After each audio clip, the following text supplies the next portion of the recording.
प्रिय विद्यार्थियों, आज हम बात करने जा रहे हैं समाजीकरण के सिद्धांत, जिसे हम अंग्रेजी भाषा में प्रिंसिपल ऑफ सोशलाइजेशन के भी नाम से जानते हैं।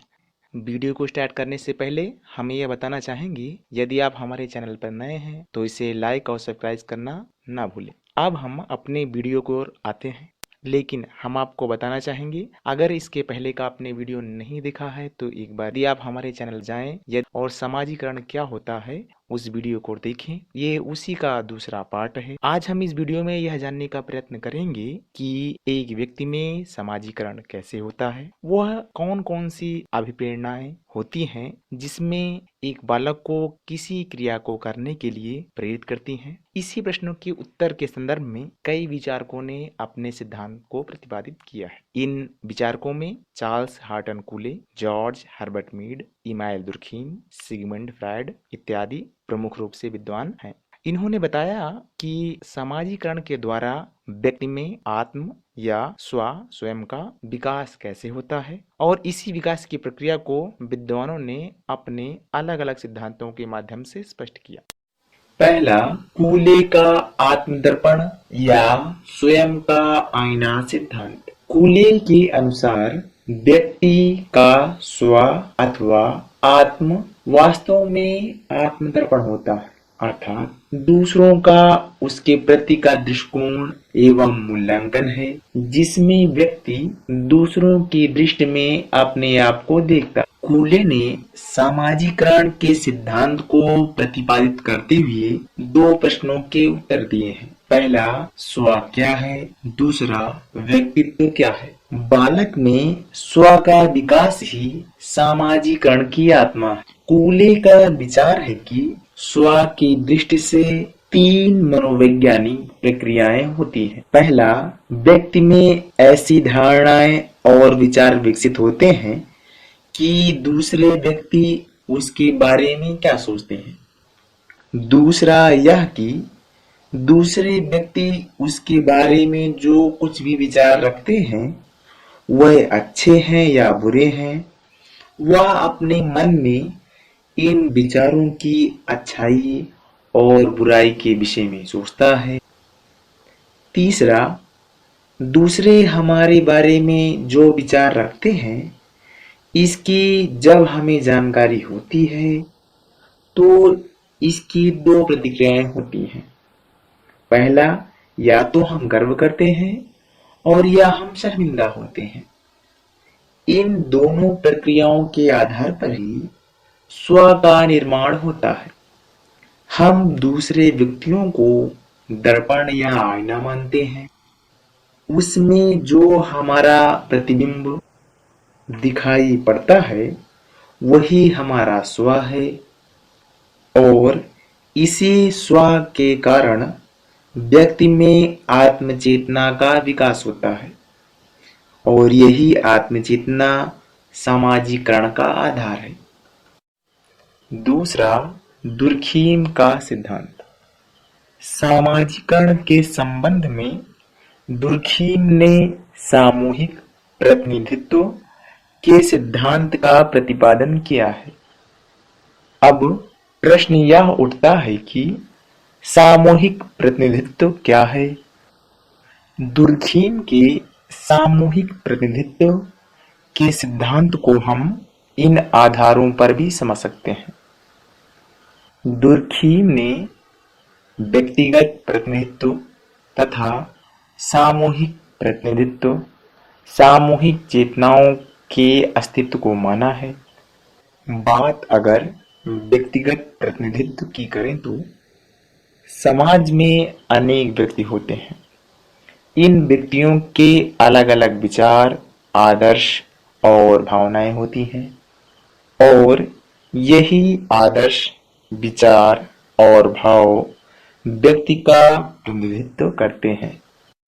दुर्खीम के सामूहिक प्रतिनिधित्व को हम इस प्रकार से भी समझ सकते हैं कि जिस प्रकार व्यक्ति के आदर्श, विचार और भाव होते हैं, ठीक उसी प्रकार से समाज के आदर्श, विचार और भाव होते हैं, और यही समाज के आदर्श, विचार और भाव सामाजिक प्रतिनिधित्व करते हैं। दुर्खीम के अनुसार व्यक्ति के अलग अलग विचार, आदर्श और भाव के होते हुए भी जब व्यक्ति समूह में आता है तो उसके व्यक्तिगत विचार, आदर्श और भाव सामूहिक विचार, आदर्श और भाव के अधीन हो जाते हैं और यह समूह में व्यक्ति के विचार, आदर्श और भाव सामूहिक प्रतिनिधित्व के नाम से जाने जाते हैं। दुर्खीम के अनुसार सामाजीकरण में अंतःक्रियाओं की भूमिका महत्वपूर्ण होती है। अतः इन अंतःक्रियाओं के कारण ही सामूहिक चेतना का विकास होता है। सामूहिक चेतना का आधार समाज या समूह होता है और यह सामूहिक चेतना सामूहिक प्रतिनिधानों या प्रतीकों को जन्म देती है। ये प्रतीक सामाजिक आदर्श और मूल्य होते हैं। इन आदर्शों और मूल्यों के अनुसार व्यक्ति अपने को ढालता है। इसी ढालने की क्रिया को ही दुर्खीम सामाजीकरण कहते हैं।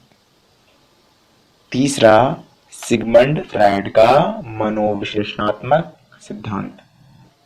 सामाजीकरण से संबंधित अपने विचारों को अधिक स्पष्ट करने के लिए फ्रायड ने आत्म, इड, अहम, ईगो तथा परा अहम, सुपर ईगो की अवधारणा का प्रयोग किया है। आत्म या इड का तात्पर्य फ्रायड का उन मूल प्रेरणाओं से है जो बालक की मूल प्रवृत्ति से प्रेरित होता है। यह मनुष्य की वह अवस्था होती है जो कि जैविक कामनाओं के द्वारा संचालित होता है। यह प्रवृत्ति अत्यंत प्रबल होती है, इसलिए इसकी संतुष्टि करना अनिवार्य होता है। यह प्रवृत्ति व्यक्ति में क्रियाशीलता का विकास करती है। दूसरा, ईगो या अहम।